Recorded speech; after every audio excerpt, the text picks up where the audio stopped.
Hello, everyone. Let's start the next session now. Do I have Priyanka?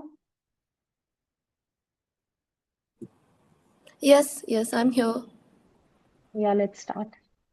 Okay, so I would like to welcome our speakers. And speakers, you have 7 minutes each to present. And that's it. I'll be keeping track of the time. And over to you, Zoya. Okay.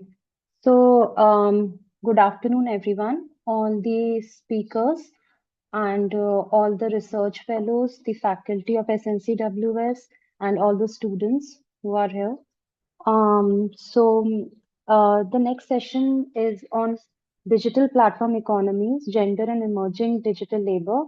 And we have a total of seven presentations up until now. So, um, so without much ado, let's start with our first presentation, which is on the dual impact of social media on women artisans, business growth, and the challenge of online gender-based violence by Juveria Mustaqim, who is a research scholar in Banasthali Vidyapeeth, Rajasthan, and Dr. Khyati Kochar, who is an assistant professor from Banasthali Vidyapeeth, Rajasthan. So um, Hi, let's start. hi. Thank you for giving me this opportunity. So, good afternoon, everyone. So, the topic of my research paper is the dual impact of social media on women entrepreneurs, business growth, and online gender-based violence.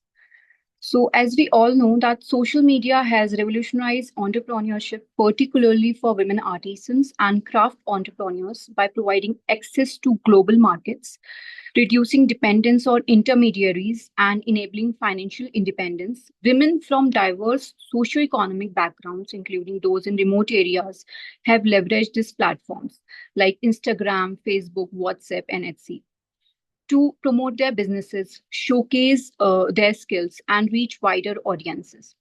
However, alongside these opportunities, women entrepreneurs face significant challenges, particularly online gender based violence, which includes cyber harassment, defamation, scams, cyber stalking, and threats. So, the dual nature of social media and its ability to foster economic empowerment while simultaneously exposing women to digital risk. It forms the core of this research. So, this study affecting women entrepreneurs' well being, financial stability, and long term participation in digital commerce. In like social media, this affecting women entrepreneurs and their well being and financial stability. So, through case studies and data analysis and policy recommendations, this research highlights the urgent need for interventions to create a safer and more inclusive digital environment for women entrepreneurs. The methodology of this research is centered around a case study approach, focusing on real life experiences rather than just statistics. The study analyzed business growth platforms, challenges, and coping mechanisms of women adopt to sustain their digital presence. So these findings from UNESCO reveals that increasing revenue by up to 70% through digital platforms, nearly 35 to 50% of them, they face cyber harassment, financial fraud, and reputational damage. The consequences of online gender based violence go beyond business losses. It impacts mental health, increases stress, and in many cases, this forces women to limit or abandon their digital activities effectively, cutting off their access to global opportunities. So, I want to share some case studies because of the time constraint. I will be mentioning the few. So there's this young entrepreneur from Mumbai who started selling handmade jewelry on Instagram, faced relentless cyber stalking and body shaming comments. Despite blocking accounts and reporting abuse, the harassment persisted. Eventually, she shut down her page, losing her primary source of income. And there's another one from Kerala who is engaging in organic farming. She used to promote her organic farming businesses on Facebook. She received threats and misogynistic abuse from trolls who dismissed her work. Fearing for her safety, she deleted all her businesses accounts and returned to traditional offline sales, suffering financial losses. We also have this not only limited to India, but all over, like in global South, like fashion designer from Pakistan. So this talented fashion designer using Instagram to sell custom clothing, she faced online defamation and blackmail when an anonymous user threatened to leak personal information. She permanently closed her digital store. There's this woman producing organic skincare from Bangladesh. She also faced targeted cyberbullying, negative fake reviews, and impersonation on social media. The mental toll forced her to shut down operations. So these kind of case studies are endless. Thus, they are creating anxiety, stress, and depression to these women entrepreneurs. They lose confidence in their business and self censor to avoid further attacks. In conservative society, this becomes even worse as digital harassment reinforces existing uh, gender barrier that discourage women from economic participations. Beyond mental health, there is also an economic impact. Harassment leads to fewer online interactions, loss of customers, and in extreme cases, women shutting down their digital business altogether. So, what can be done?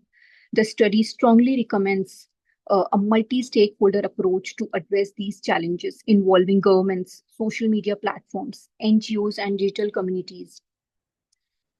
So, I have some recommendations from the government and policymakers. The government must introduce strict regulations against online harassments and scams. Women entrepreneurs should have access fast track legal assistance to report online abuse.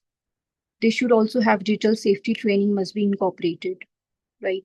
And there's social media platform. We also have recommendation for social media platforms like AI tools to detect gender-based harassment in real time. We should also require verification before transactions to reduce fraudulent activities. Women need faster response when they report online abuse. We also have our recommendations for NGOs and women networks, like large-scale digital safety campaign can educate women on how to protect themselves online. Women entrepreneurs should have access to mentors and digital business networks. There should be advocacy group to push women-centric digital policies at national and global levels. I want to conclude my study here. Like the findings of this research highlight a clear reality. While social media has the power to transform the lives of women entrepreneurs, it also exposes them to serious risk. Addressing online gender-based violence is not just about individual safety; it is about ensuring gender equality in the digital economy. Governments, social media companies, and advocacy groups must work together to ensure digital safety, fair business environments, and economic empowerment for women. Women entrepreneurs should not have to choose between business growth and personal safety. They deserve both. With the right policies, technologies, and collective actions, we can create an inclusive digital world where women can thrive without fear. The time to act is now. Thank you so much. Thank you. Thank you so much. Thank you, Javeria, for such an insightful and valuable presentation on providing insights on challenges and solutions for gender-based violence on of women who are involved in online businesses. Now moving on to the next presentation by Dr. Sahana Pradeep, who is an assistant professor from Presidency University, Bangalore, and topic her paper is on From Suspicion to Solidarity, Gendered Inquiry and Networked Feminism in Sukshma Darshini 2014. Good afternoon. Am I audible?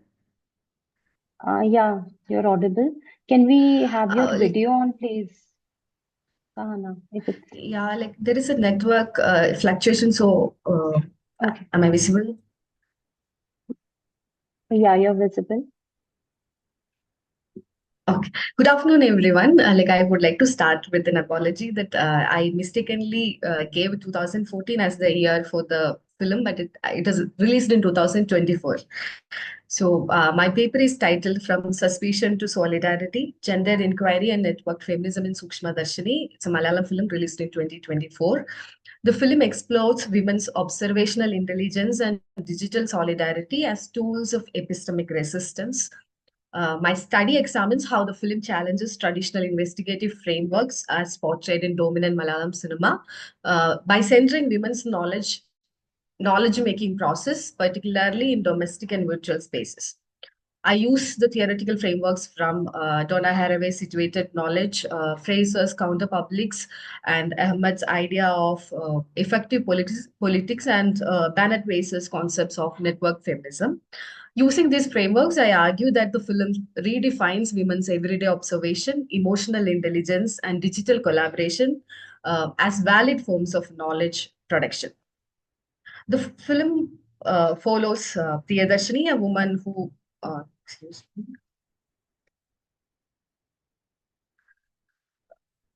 Priyadarshini is a woman who start noticing inconsistencies in the behavior of her newly shifted neighbors, Manal and his mother. What starts as seemingly trivial observations, so like such as changes in routine or minor environmental details, they soon transforms into a structured inquiry. Priyadarshini pieces together fragmented signs. She collaborates with her female neighbors through WhatsApp groups to validate her suspicions and uncover a disturbing reality. The film therefore challenges the traditional reliance on institutional investigative methods, showcasing how women's lived experiences, digital engagement, and community based vigilance serve as counter hegemonic knowledge practices. So, in this presentation, I would like to start first with the key theoretical frameworks that support this argument. Then I'll examine the film's depiction of women's observational intelligence and digital networks as counterpublics. I will also discuss how Priyadarshini's investigative process aligns with feminist epistemology. And finally, I'll conclude by reflecting on the broader implications of the film for feminist knowledge production and activism.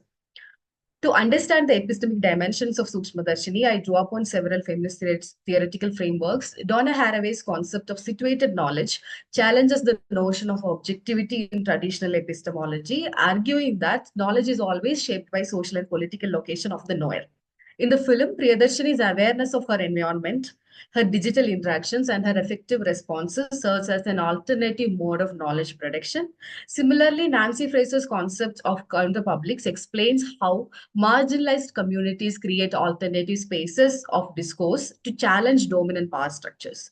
The women in Sukshma Darshini form such a counterpublic through their WhatsApp groups and their regular interactions among each other, where they exchange information, validate each other's observations, and constructs an alternative investigative framework. Building on this, Sarah Ahmed's work on effective politics highlights how emotions such as doubts, fear, or discomfort shape political engagement. Priyadarshini's growing uneasiness and discomfort are not just an individual feeling, but they are transformed as a political act of witnessing and resistance. Finally, Sarah Bennett Weiser's concept of network feminism provides insights into how digital platforms enable feminist activism, how it allows women to share knowledge and mobilize action beyond physical spaces. One of the key ways Sukshmadarshini subverts dominant investigative frameworks is by positioning women's observational intelligence as a valid epistemic practice. Priyadarshini's investigative process begins with what might seem very silly, noticing burn marks on the induction cooktop, then detecting inconsistencies in Manuel's mother's behaviors and drawing connections between certain isolated incidents. These moments showcases how knowledge production is embedded in everyday life and domestic spaces. The film further explores this idea through the juxtaposition of bodily labor and cognitive labor. For example, while retrieving her nosepin from the kitchen sink's pipe, Priya simultaneously listens to her neighbor's account of Manuel's family and their background. This moment highlights how her ability to multitask and synthesize different forms of information, physical, verbal, and affective, constitutes as an alternative investigative tool. The kitchen, which is often seen as a site of domestic confinement, is reclaimed in the film as an epistemic site where attentiveness to routine and anomaly enables critical inquiry. A critical aspect of Priya's investigation is her use of digital platforms to construct a counterpublic. The WhatsApp group formed by the women in her neighborhood serves as a space where private observations are transformed into collective knowledge. In patriarchal societies, usually women's suspicions, their discussions are often dismissed as gossip or paranoia. However, the film reclaims these interactions as legitimate epistemic practices. Priya's engagement with online resources, particularly her use of digital research to fact check Manuel's claims about his mother's Alzheimer's diagnosis, demonstrates how digital spaces expand the scope of feminist inquiry beyond immediate physical environments. Priya's investigative logic is grounded in pattern recognition and lived experience. It aligns with the feminist standpoint epistemology. When she sees Manuel killing an animal, she does not react immediately, but the event lingers in her memory. Later, when she observes that the men at Manuel's party are consuming an unfamiliar meat, she connects these two incidents and recognizes a hidden transgression. This ability to synthesize disparate events into a coherent investigative narrative is a fundamental aspect of feminist epistemology. It values knowledge rooted in lived experience and relational awareness. Unlike traditional male-centric investigative paradigms that prioritizes forensic evidences or institutional authority, here inquiry is driven by intuition, memory, and communal validation. Beyond observational intelligence, the film highlights how digital literacy also enables Priya to challenge dominant narratives. Upon hearing Manuel's mother is suffering from Alzheimer's, she does not accept the claim at face value. Instead, she goes on searching on digital platforms, comparing medical symptoms with her direct observations. This process reflects feminist critiques of medical gatekeeping, where women's health concerns or their suggestions, their inquiries are frequently dismissed by dominant practitioners. Priya's investigation gains further legitimacy when she cross-verifies her findings with her female neighbors. However, her inquiry does not stop at passive verification. She extends her feminist digital intervention beyond her immediate community by reaching out to Manuel's sister Diana and her lesbian partner through social media, recognizing the Sahana, immediate please threat posed conclude by your presentation. yeah. Yes, So when she senses a threat posed by a heteronormative family's homophobia, she chooses digital platforms to caution the women about the impending danger, thereby saving the women's life. So here I conclude saying that the film subverts traditional surveillance narratives, especially in the context of dominant Malayalam cinema, which has historically privileged institutional male-led inquiries. So here the film reclaims the validity of women's inquiries by illustrating how situated observation, digital activism, epistemology serve as legitimate investigative methods. It disrupts the conventional trope of the infallible male investigator by demonstrating that women's knowledge making, rooted in embodied experience and communal validation, is equally, if not more, effective in uncovering hidden violences.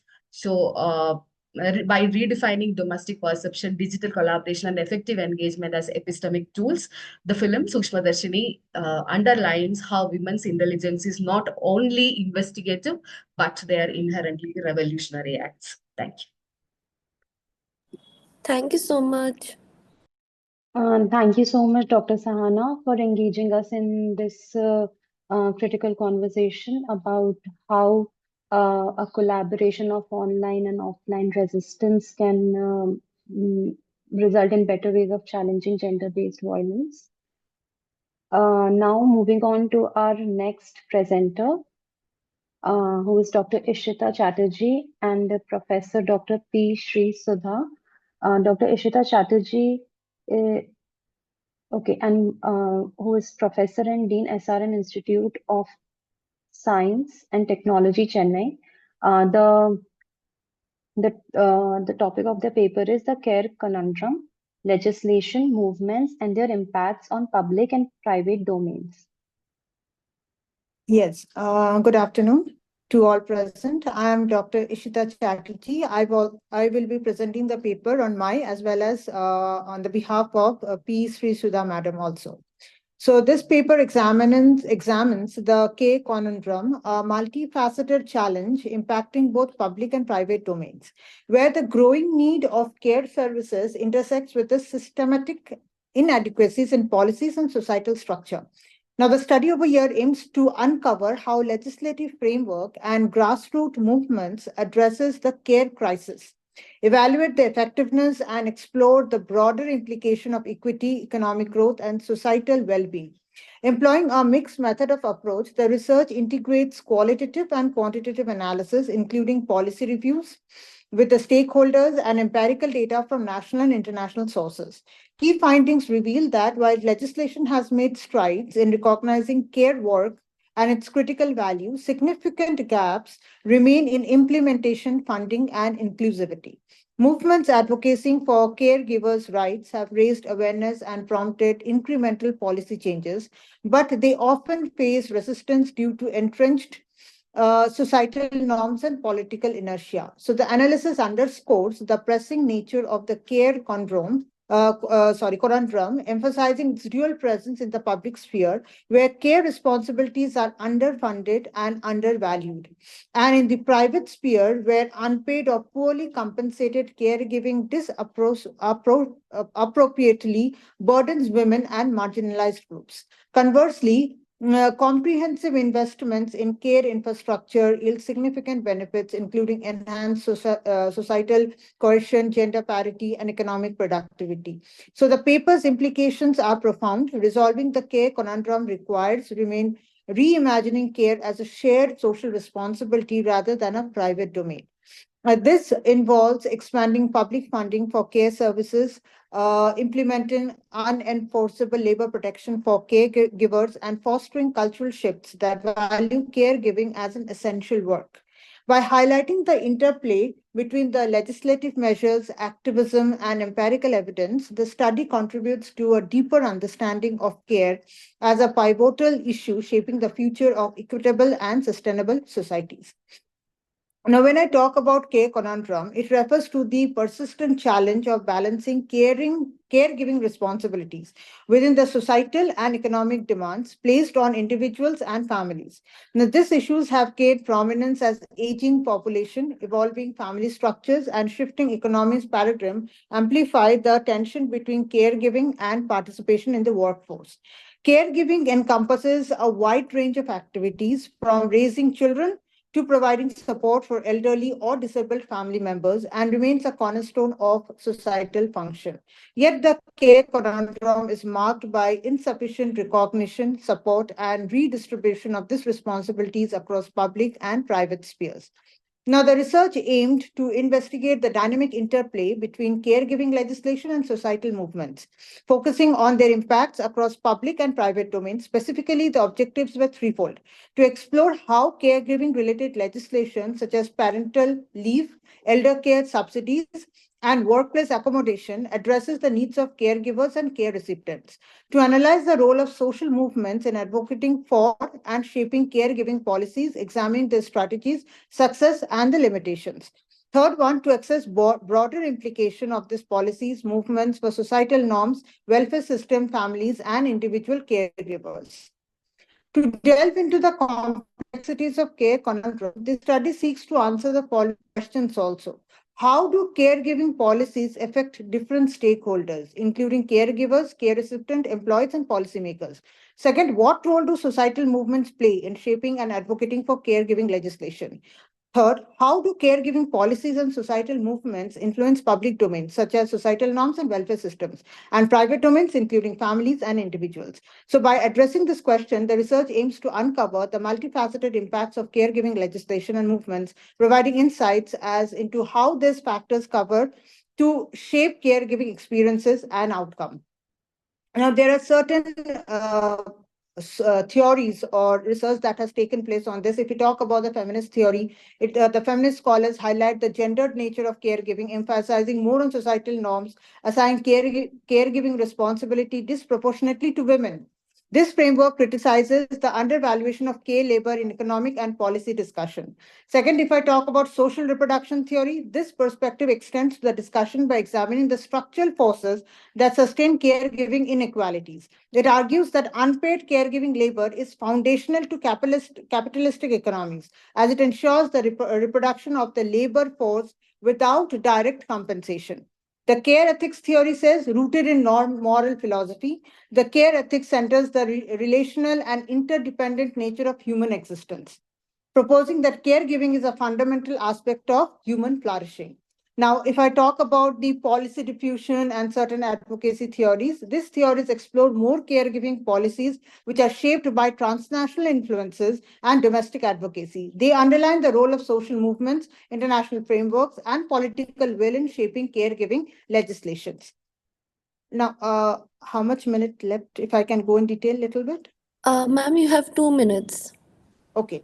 So, if I come out to the interpretation of results, where the empirical findings on caregiving policies often illuminated a stark contrast between theoretical expectation and real world outcomes. Theoretically, caregiving policies are designed to balance economic productivity and social equity by alleviating the burden on informal caregivers and ensuring quality care for dependents. However, empirical evidence suggests that these policies sometimes fall short of their intended goals. For instance, while subsidized childcare programs aim to increase workforce participation amongst parents, they may inevitably exacerbate social economic disparities when access to these services is unequally or unequally distributed. Affluent families often secure higher quality care, leaving marginalized groups with limited options. Now, unintended consequences also emerge in workplace caregiving policies. The introduction of paid family leave, while beneficial for many, sometimes lead to workplace discrimination against caregivers, particularly women. Employees may perceive caregivers as less committed, perpetuating gender-based inequalities despite policy intentions to promote gender equity. Additionally, policy supporting elder care often neglect the nuanced needs of multi-generational household or non-traditional family structure, thereby marginalizing certain groups. Grassroots movements advocating for caregiving rights have highlighted systematic gaps such as the exclusion of migrant workers and LGBTQ families from policy framework. Empirical findings reveal that caregiving remains disproportionately borne by women, especially those from racial and ethnic minorities. This underscores the need to critically evaluate the policy implementation and address the structural inequalities that persist despite legislative efforts. Now, I can go for some future research directions whereby I have discussed that understanding the long-term effects of caregiving policies require robust longitudinal studies. Current research often captures short-term impacts. Am I done with the time? No, ma'am, you have Okay. 20 seconds left. Okay. Overlooking how policy influences caregivers and depends upon the extended periods. However, longitudinal studies can provide insights into the sustainability of caregiving frameworks and their implications of intergenerational equity. For example, examining how subsidized childcare affects career trajectories and lifetime earnings for caregivers can inform future policy adjustment. Research must also explore unprecedented caregiving contexts. LGBTQ families often navigate unique challenges such as legal barriers to adapting caregiving roles or societal stigma. Similarly, migrant workers who frequently assume caregiving responsibilities for both of their families and the families they serve face precarious working conditions and limited access to social projections. Therefore, investigating this context can uncover systematic inequalities and inform inclusive policy situation. Therefore, addressing the care conundrum requires a holistic approach that bridges empirical findings, policy framework, and advocacy efforts. By prioritizing inclusivity, equity, and sustainability, society can create caregiving policies that support both caregivers and dependents while fostering social and economic relations. Thank you. Thank you, Thank Dr. you, ma'am. Ishita. Thank you, Dr. Ishita, for such an insightful presentation on care conundrum. It is indeed an important topic for discussion to ensure fairness and economic stability. Yes. Now, moving on to the next presentation. by Dr. Apeksha, Dr. Apeksha Gandotra, who is an assistant professor from Amity University. Uh, her paper topic is From Connection to Comparison, FOMO in the Globalized Digital Age. She's not in the meeting. Okay. So let's move on to the next presentation. The next presentation is by Mahira Imam, who is a research scholar, and Professor S. Subha, who is a professor in Bharati Southern University, Tamil Nadu, and Professor N. Manimekalai, Director of CWDS, New Delhi. The topic of the paper is Data, Gender and Power, the Feminization of Digital Surveillance in the Global South. Do we have Mahira? Yeah, hi. Yeah, you can start, Just, Mahira. yeah. Just give me a second. Yeah, am I visible? Yeah, you're visible. Yeah, thank you. I'll just share my PPT.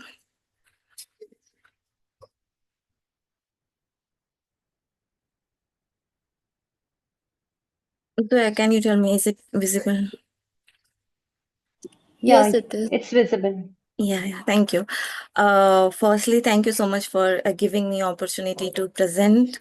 And I want to apologize also because my paper is in it's a working paper because the selection, the acceptance of my abstract I got very late. So and I was engaged with CWDS conference also, so I didn't work it out. When I got to know, it was I think third or fourth I got to know about this, that my paper got accepted. So this is a working paper, so apology for that. And I didn't wanted to say no also. I think maybe around 2 or 2:30 Vaibhav called me regarding whether you are presenting today or not. I didn't wanted to say no to him because this is kind of parent institution to me, Sarojini Naidu, so I didn't wanted to say no. So this is kind of my apology. Please don't judge me onto this. So okay, I'll start my presentation. So good afternoon everyone. The title of my paper is Data, Gender and Power, the Feminization of Digital Surveillance in the Global South. So the feminization, can you see? Yes, it's Yeah, visible. it's Continue. visible, Mahira. Okay, just give me a second.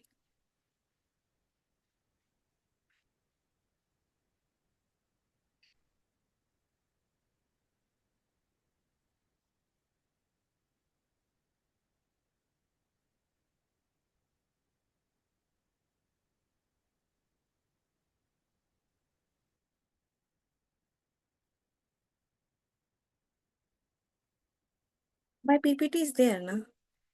Yeah, it's visible, Mahira. It's on the Okay. first page. Okay, yeah, I wanted that only. So this research critically examines the intersection of digital surveillance, gender and power, highlighting how women and marginalized communities are disproportionately affected by the increasing commodification of personal data.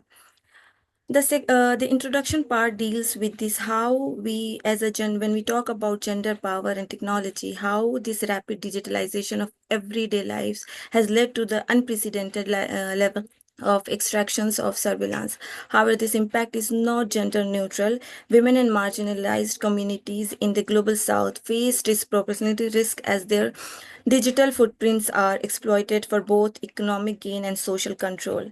The increasing use of surveillance technology raises concern over privacy discrimination and reinforcement of existing inequalities. This paper has dealt with the four things. The one is digital surveillance and gender vulnerabilities, and then how the commodification of personal data and algorithmic operations, then the intersectionality of gender with the caste, class, and sexuality in the digital spaces. Then we need to talk about the need for feminist digital justice and reimagine digital sovereignty. Giving to the theoretical background of this paper, I have worked with the four concepts, or we'll say the four theories. One is Zeber's surveillance capitalism, that explains how personal data is commodified and used for economic and political control. And talking about Anita Gurumurthy and Nandini Chamu, they have highlighted how the new liberal data economy deepens gender inequality for restricting women's digital agency. Wherever we have to talk about Safia Nobel's algorithm operation 2018, she has also exposes how digital algorithm reinforce social biases. There they have talked about gender, sexuality, and how the cyber violence. Into this paper, I mean, into this aspect, I would be dealing with the cyber harassment and cyber sexualities also. And when we have to talk about Foucault also, that has helped us to understand coercive visibility, where digital surveillance not only observe but discipline how behavior and how the social behavior of internet leads to a different kind of engagement and a control over women and marginalized community. Talking about gendered impact and how these things are, the digital surveillance is impacting everything, is that gender impact of digital surveillance digital disproportionately affect women in various ways. Women faces higher rates of online harassment and algorithm discriminations. Driven monitoring and biometric surveillance increasing control over their movements and choices. Social media tracking exposes them to targeted misinformation in campaigns. The digital divide limit secures access to technology for women in the global south, making them more vulnerable to surveillance and cyber threats. Talking about the reports which I have, I mean, partially which I have used and studied for this paper. One was that UN Women 2021, and one was the Amnesty International report which came in 2023. That report has also talked about how access to women and in the global south, how they are facing these kind of violence. And into that report they talked about three things was there. That Access Now report talks about digital divide, like how digital rural urban divide was there. And even if you see the NFHS report which came into 2022, that report also talks about that how rural women is not, I mean, even they are having cell phones also, how they are not using it like to, I mean, that was a study that talked about how rural women are not engaged into the smartphones. When they ask about why you're not using, they said, what's the purpose of me using a phone or cell phone? Because now the government is also talking about if you connect Mahira, you have 1 minute left. Okay, I'll just come to the conclusion part. So the conclusion of my working paper is that it is a gendered issue that mirrors and amplifies offline inequalities. Women's digital visibility is often weaponized for a control rather than empowerment. Feminist digital justice approach is essential to ensure data privacy, intersectional protections, and policy intervention that prioritize women's rights. As we move forward, we must rethink data governance and technology development to create a more inclusive and equitable digital future. With that, thank you so much. Thank Thank you you. so much, Myra. Thank you so much, Myra, for adding value to an alarming situation of data exploitation and data divide of global North and South. And also thank you for preparing for this paper in such a short span of time.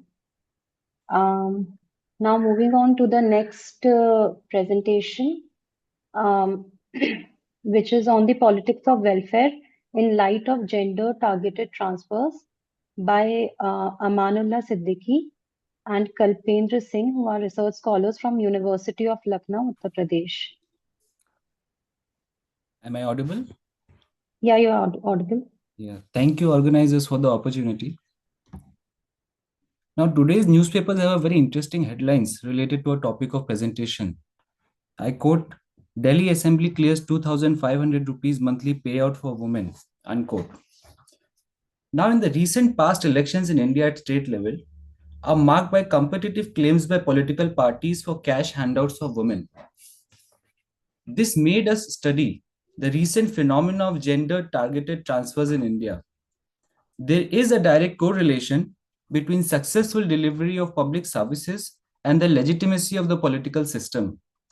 a state whose administrative machinery is marked by corruption, ineffectiveness, and blockages performs poorly on various social indicators. High-performing democracies prove that administrative effectiveness for welfarism and high growth are correlated. The Indian political system has come to be associated with a deeply grown idea of Antyodaya, meaning the rise of the last person. The roots of the idea finally bloomed into a robust institutional democracy in the second half of the 20th century with the independence of India. The Indian Constitution, drafted by a Constituent Assembly, established a legal foundation for a welfare state, guaranteeing rights for all citizens and provisions for the vulnerable. Fundamental Rights, Part 3, and Directive Principles of State Policy, Part 4, are cornerstones of these constitutionally enshrined rights and entitlements. Now, over the past 75 years since independence, much has changed for the better in the realm of service delivery and state capacity. The direct benefit transfers, DBT as they are called, the DBT paradigm represents a significant advancement towards achieving a just and equitable distribution of resources. DBT strengthens Article 21 by efficiently implementing schemes that address disparities in income, opportunity, and resources. The efficient delivery of welfare benefits by cutting the role of intermediaries is the hallmark of DBT, a crucial component of good governance in modern India. Now, cash transfer programs can advance women's economic empowerment when designed to grant women control over financial resources. This empowerment relies on program design that ensures women control over transferred resources and addresses gender-specific constraints. Evidences from a review of evaluation across 22 middle and low-income countries demonstrate that direct transfer mechanisms such as deposits to women accounts or mobile payments significantly enhance women's control over finances and subsequently improve their economic empowerment. Contextualizing it in Indian context, several Indian states have implemented direct cash transfer schemes targeting women. These include Maharashtra, Karnataka, Assam, Chhattisgarh, Delhi, Tamil Nadu, West Bengal, and Odisha. Analysis of state budgets by PRS Legislative Research reveals that 9 states have allocated a combined sum of exceeding rupees 1 lakh crore for cash transfer schemes, targeting women in 2024-25 year, underscoring the centrality of this policy instrument in the electoral landscape. Now, this implementation of cash transfer schemes aim to enhance consumption capacity, mitigate poverty, and improve household nutritional status. At an individual level, cash transfers have demonstratively increased individual agency and expanded the choices of the beneficiaries. However, proliferation of competitive welfare programs between central and state governments, characterized by distribution of handouts, have placed significant financial strain over public resources. While these schemes are politically expedient, offering ease of implementation and governing voter popularity, they divert crucial funds away from investments in human capital formation and other potentially impactful areas of development. In conclusion, I would like to say that the future of DBT in India holds immense potential for further enhancing welfare delivery and promoting financial inclusion. Thank you. I look forward to the questions. Thank you. Thank you so much, sir. Thank you. Thank you. Thank you so much, Aman, for the presentation. The questions will be asked in the end. Now, moving on to the next presentation by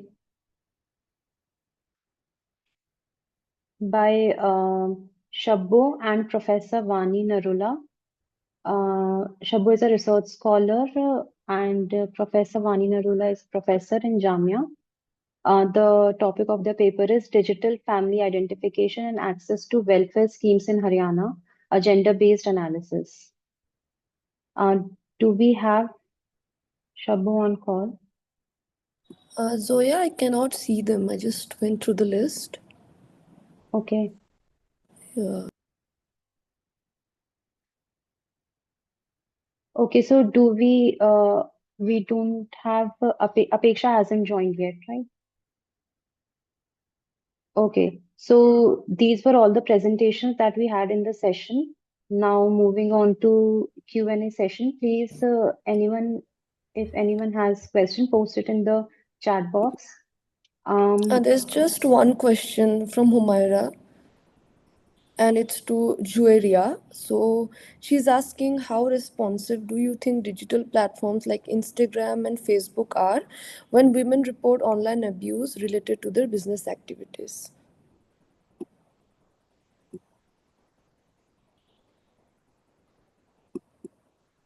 Okay, is Jueria there? I cannot see her. No, she's not there.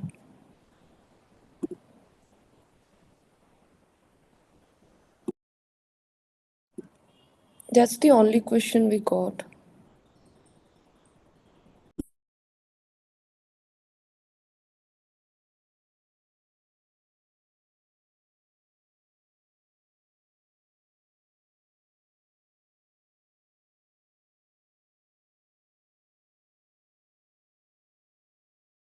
So I have a question, Priyanka, and I've posted in the chat box if you can go forward with it. This is for Aman. So, do DBTs lead to actual financial decision making power for women, or do male family members still control the funds? Well, thank you, Zoya, for the question. I would like to say that the male family members do have an impact. The individual agency in choices, when I use the term, does not specifically say that the empowerment happens in a real level, that they're able to smash the patriarchy and go out and open and just do whatever they want to do. Like, for example, when they have to go and withdraw the money from the bank account, they're still dependent upon the male family counterparts to take them to the banks. So it happens, but what we really see is that an increased amount of banking habits generating in women. What I basically intend here is that there is a kind of a proto empowerment which we see, which was not visible earlier. For example, when we empower women through kinds, like for example, basically when there are maternity benefit schemes which are happening, those limit the gender role. But here, when the woman is empowered by money, it impacts her consumption for her own self. So this is a kind of proto empowerment happening in the right direction. Plus, also the money is very less. So yeah, I hope that answered the question. Thank you Yeah, so much. thank So, you. we don't have any more questions. Acha, we don't have any more questions. Okay, now Humaira will present the vote of thanks. Yes, over to you, Humaira. Thank you, Zoya. On behalf of SNCWS, I extend our sincerest gratitude to everyone present here today. We are grateful to our director, Ma'am Professor Zaibi, and our respected professors, research scholars, and students for their generous support. I would like to thank Zoya for chairing this session. Thanks to Priyanka for taking the responsibility. We hope you all enjoyed this session. Thank you so much, everyone. Thank you. Thank you, Humaira. Thank you. Thank you so much, everyone, for joining this session. Now we'll move on to the next session. So this is the end of this session.